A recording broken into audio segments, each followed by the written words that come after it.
So you might be trying to figure out how you can go through and change out your iPhone wallpaper automatically and basically have a changing wallpaper on your iPhone.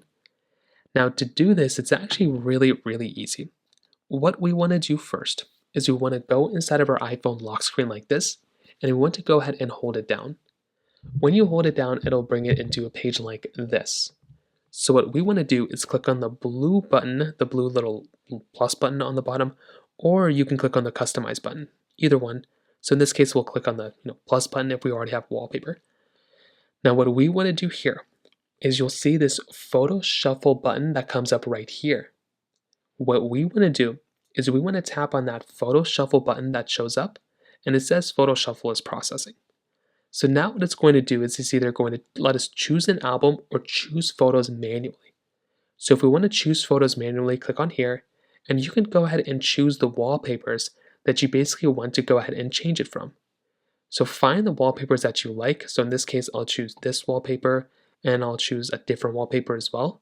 And what's going to happen is it's going to interchange with those wallpapers at some random points. I don't know what the exact timing or when it's going to change. Maybe it's every time you unlock it or something like that.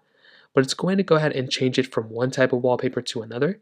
And that's basically all you're going to have to do. So choose what you want, click on add, and then you're going to be able to see the two wallpapers.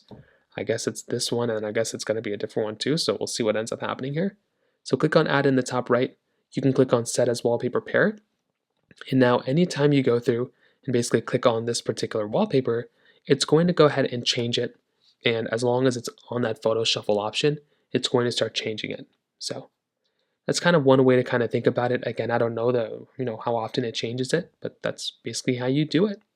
If you have any other thoughts or questions, please let me know in the comment section below. Hit the like button, that would mean so much, but definitely hit that subscribe button. More importantly than everything else, I love every single one of you guys. Hopefully I'll catch you guys in the next video. Peace out till then.